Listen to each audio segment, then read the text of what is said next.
Hello दोस्तों, this is डेलगरी। आइए दोस्तों, हम फिर से स्टडी करते हैं बीएन को और बहुत सारे लर्निंग पॉइंट्स को हम लर्न करेंगे। तो सबसे पहले हम ये देख लेते हैं कि आज हम कौन कौन से पॉइंट्स कवर करने के लिए जा रहे हैं। फर्स्ट है हमारा analysis of market and target for next day.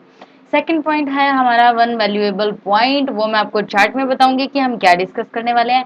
And third है साइकोलॉजिकल पॉइंट कि आज की हमारी जो मार्केट रही है उसके पीछे बायर एंड सेलर की साइकोलॉजी क्या रही है। तो इन सारे पॉइंट्स को फटाफट जानने के लिए हम चलते हैं अपने चार्ट पे। एंड सबसे पहले हम देखते हैं डेली टाइम फ्रेम पे। डेली टाइम फ्रेम पे आप देखोगे कि आज की कैंडल बहुत ही छोटी कैंडल है, means like as a indecision candle. ये एक इंडिसीजन कैंडल है क्योंकि इसमें ना तो बायर्स अपनी तरफ लेके गए हैं और ना ही सेलर अपनी तरफ लेके गए हैं। बट अब हम देख क्या रहे हैं कि इस पूरे जोन को ब्रेक करने के बाद जैसे ही ये वाली रेड कैंडल बनी थी उसके बाद मार्केट कंटिन्यू डाउन आ रही है। तो फिलहाल ट्रेंड जो है वो डाउन का है।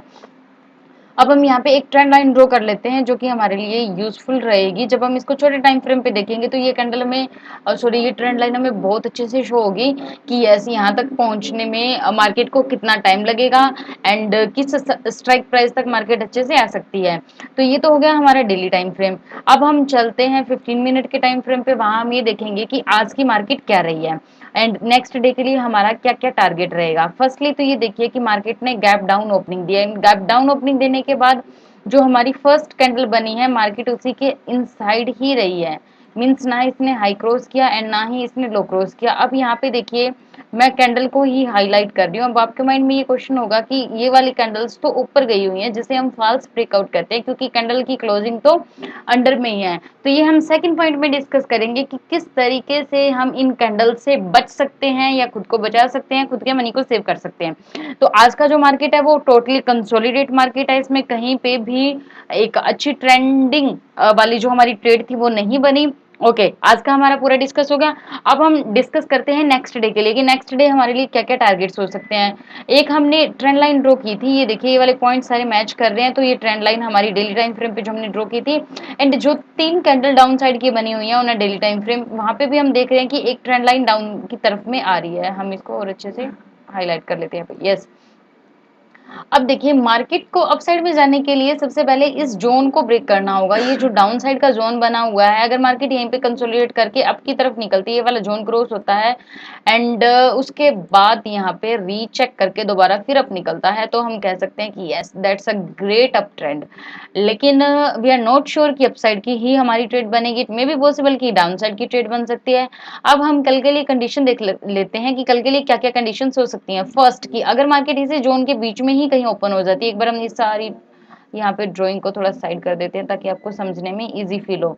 यहाँ देखिए फर्स्टली कि अगर मार्केट इसी जोन के बीच में ओपन होती है, क्या मैं थोड़ा चार्ट और बड़ा करूं ताकि आप अच्छे से देख पाऊं। यस जोन कोई ज्यादा बड़ी नहीं है। लो देखिए इसका कितना है 180 ऑलमोस्ट एंड हाई इसका कितना है ऑलमोस्ट 400। तो 200 से 250 की पॉइंट की लगभग मुश्किल से इतनी सी रेंज है। मार्केट इसी जोन के बीच में ओपन होकर डाउन आती है, सुपर बेस्ट वाली ट्रेड बनेगी क्योंकि कल एक्सपायरी है। एक्सपायरी के अंदर ऑप्शन वैसे भी बहुत जल्दी से मूव करता है। एंड सेकंड क्या हो सकता है कि मार्केट इसी जोन के बीच में ओपन होने के बाद ये वाला जो हमारा हाई लगा हुआ है 400 420 यस ऑलमोस्ट 420 यस 22, अगर ये हाई क्रॉस करता है उसके बाद हमें अपसाइड की ट्रेड मिलेगी। बट आपको ध्यान क्या रखना है कि अपसाइड की आपको ट्रेड अग्रेसिव होकर नहीं लेनी क्योंकि ऊपर से भी एक ट्रेंड लाइन आ रही है तो ये ट्रेंड लाइन ब्रेक होनी भी जरूरी है। तो जब भी आपको ऐसा लगे कि ये सबको कुछ भी समझ नहीं आ रहा वहां पे आप कुछ मत कीजिए, चुपचाप चार्ट को देखते रहिए। थोड़ी देर में क्या होगा कि आपको कुछ ना कुछ नजर आने लग जाएगा चार्ट में कि यस ये सेटअप बन रहा है तो क्यों ना यहाँ पे ट्रेड ली जाए एंड उसके बाद आपको ट्रेड लेने में इजी फील होता है। अब यहाँ देखिए कि कैंडल की जो क्लोजिंग है लास्ट में वो डाउन साइड में हुई है। लास्ट में जो क्लोजिंग हमारी हुई है वो ये 270 की ऑलमोस्ट एंड जो हाई लगा हुआ है वो 422 का है, मींस क्लोजिंग नीचे है। तो जो थोड़ा सा हल्का सा हम कह सकते हैं कि मे बी पॉसिबल कि मार्केट डाउन साइड का ही हमारा जो ट्रेड है वो डाउन साइड का बने। ओके नाउ अभी अगर ऐसा पॉसिबल नहीं होता कि इसी जोन के अंदर मार्केट ओपन ना होकर गैप अप या गैप डाउन ओपन होती है तब हम क्या करेंगे। तो तब हमें क्या करना है कि एक मार्केट में रेंज बनने का वेट करना है। जस्ट फॉर एग्जांपल कि अगर मार्केट हल्की गैप डाउन ओपन होती है, जस्ट इमेजिन कि यहीं कहीं मार्केट गैप डाउन होती है, डाउन आने के बाद इसी पॉइंट पे मींस इसी ट्रेंड लाइन के ऊपर आपको कोई सिग्नल कैंडल मिलती है तो जब उस सिग्नल कैंडल का कंफर्मेशन आ जाए आप तब ट्रेड लेना। सेम एज कंफर्मेशन कब आता है, जब प्रीवियस कैंडल में, मींस जो सिग्नल कैंडल होती है लाइक दैट, कि आपकी ये सिग्नल कैंडल बनेगी लाइक एज अ हैमर। अब यहाँ पे जब मार्केट डाउन आएगी, आई थी उस टाइम यहाँ पे कुछ कैंडल्स तो बनी होंगी, तो जो प्रीवियस वाली कैंडल होती है जब उसका हाई क्रॉस होता है तब ये हमारी सिग्नल कैंडल एक्टिवेट हो जाती है, मींस तब हम अपसाइड का ट्रेड ले सकते हैं।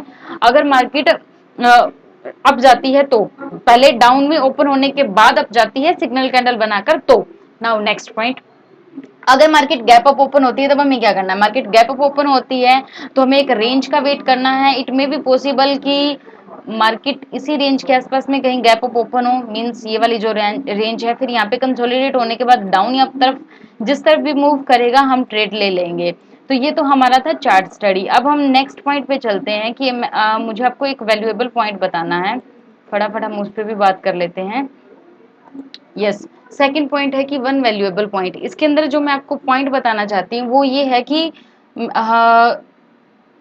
एक फॉल्स ब्रेकआउट हुआ था, उस फॉल्स ब्रेकआउट को सबने इग्नोर भी किया है कि yes it's a false breakout, लेकिन अगर हम इसको 5 मिनट के टाइम फ्रेम पे देखते हैं तो आपको समझने में थोड़ा इजी हो जाएगा। ध्यान से सुनिएगा। इस कैंडल का जो हाई है, मैं इसको पहले हाईलाइट कर लेती हूँ कि हम क्या सोचते हैं कि इस कैंडल का जब हाई क्रॉस होगा उस टाइम हम ट्रेड लेंगे। फर्स्ट यहाँ पे तो हाई क्रॉस किया ही नहीं, सेकंड टाइम यहाँ पे हाई क्रॉस किया तो यहाँ हमारी ट्रेड नहीं बनती, क्योंकि मार्केट यहाँ से लेकर यहाँ तक वन वे जा रही है।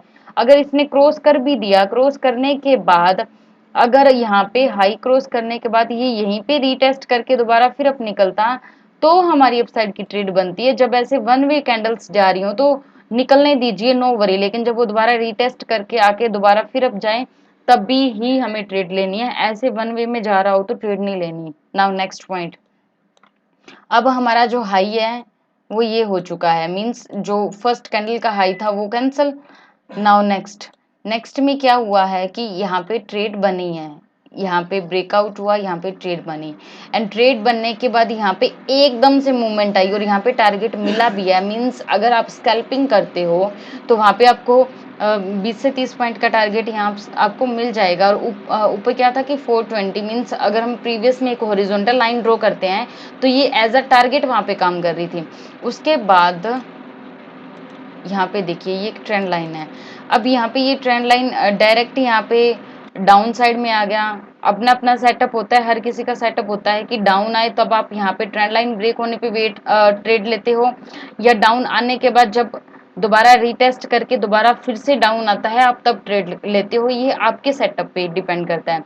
वन वैल्यूएबल पॉइंट जो मैंने आपको बताया है वो ये वाला है, आप बाकी ज्यादा कंफ्यूज नहीं होना कि जब मार्केट वन वे में जाकर कोई भी हाई या लो क्रॉस कर रही हो तो वहां पे ट्रेड नहीं लेनी, वापस रीटेस्ट का वेट करना है, क्योंकि बिगिनर्स को ऐसा होता है कि वो ज्यादा बड़ा एसएल नहीं ले सकते, तो वहां पे कंफर्मेशन वाली जो ट्रेड होती है वो रीटेस्ट के बाद मिलती है। Now next, psychological point. Psychological point में हम जो चीज डिस्कस करेंगे वो ये है कि जब मार्केट यहाँ पे कंटिन्यू कंसोलिडेट था तो यहाँ पे बायर्स की ढेर सारी पोजीशन आई। ढेर सारी पोजीशन आने के बाद क्या हुआ कि मार्केट अप साइड में चलेगी, यहाँ तक अप गई। अप जाने के बाद अब जो ओवरऑल जो ट्रेंड है वो डाउन का है। अगर मार्केट यहीं सस्टेन करने के बाद अप निकल जाती है तो कल के लिए पॉसिबिलिटी क्या रहेगी कि मार्केट अप जाएगी, और कल क्या है, एक्सपायरी है। तो जितनी भी पोजीशंस हैं उन सबको आज या कल दोपहर तक या दोपहर के बाद तक उन्हें अपनी पोजीशन एग्जिट करनी है। तो एग्जिट करनी है तो वो किसी भी हालत में अपना एसएल नहीं लेना चाहते जिन्होंने ऑलरेडी पोजीशन शॉर्ट की हुई है, क्योंकि यहाँ 3 दिन से मार्केट डाउन है आज वाले को मिलाकर। तो जितनों की भी पोजीशन है वो अपना एसएल हिट नहीं होने देंगे। इसी वजह से जैसे ही यहाँ पे मार्केट थोड़ी अप निकली उसी टाइम से मार्केट दोबारा फिर से डाउन आ गई। तो हर कोई अपनी पोजीशन बचाने की कोशिश करता है। एंड जो सेकंड थोड़ा वीक पॉइंट था वो ये था कि 420 अगर क्रॉस कर भी जाता है उसके बाद 500 साइकोलॉजिकल पॉइंट था, वहां पे तो पोजीशन ऑलरेडी है ही, तो इसको भी क्रॉस करना डिफिकल्ट था। तो अप ट्रेंड आज में तो पॉसिबल नहीं था क्योंकि इसके पास टाइम नहीं था चलने के लिए। अगर यहाँ तक मार्केट आ भी जाती है तो भी यहाँ पे जो ऊपर से लेकर नीचे के लिए जो ट्रेंड लाइन आ रही है उसको क्रॉस करना हार्ड था। नाउ अब हम नेक्स्ट डे में देखते हैं कि क्या मूवमेंट रहती है। ट्रेंड डाउन है, अगर ट्रेंड के हिसाब से हमें डाउन साइड की ट्रेड मिलती है तो वेल एंड गुड, और अगर अपसाइड की ट्रेड मिलती है तो हम पहले उस सिचुएशन को देखेंगे, एनालाइज करेंगे, पूरा अपना सेटअप देखेंगे, उसके बाद ही हम अपसाइड की ट्रेड लेंगे। अब हमने अपनी 3 पॉइंट डिस्कस किए हैं। हमने आज का जो मार्केट था उसको एनालाइज किया, नेक्स्ट डे के लिए हमने टारगेट भी फाइंड आउट किए हैं। वन वैल्यूएबल पॉइंट जो मैंने आपको बताया है वो है कि फेक ब्रेकआउट, जिसे हम नॉर्मली फेक ब्रेकआउट कह देते हैं, उसके पीछे रीजन ये होता है कि अगर मार्केट वन वे में ब्रेकआउट कर रही है तो वहां पे थोड़ा अवॉइड करो, अगर आप बिगनर हो तो। उसके बाद जब वो वापस रीटेस्ट करके दोबारा फिर से अप निकलता है, आप तब ट्रेड लीजिए।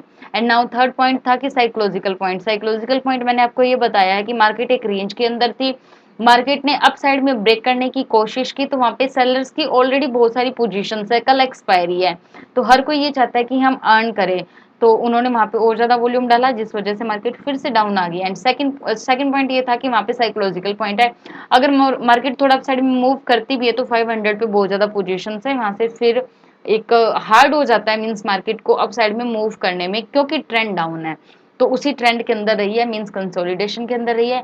अब हमने जितने भी पॉइंट्स डिस्कस किए हैं, आपको इन सारे पॉइंट्स के ऊपर बैक टेस्टिंग करनी है और ये फाइंड आउट करना है कि जो पॉइंट्स मैंने आपको बताए हैं क्या वो सच में आपके लिए यूजफुल है या नहीं है, और अगर नहीं है तो हम उसमें चेंज करेंगे। आप उसको अपनी स्टडी में ऐड करो।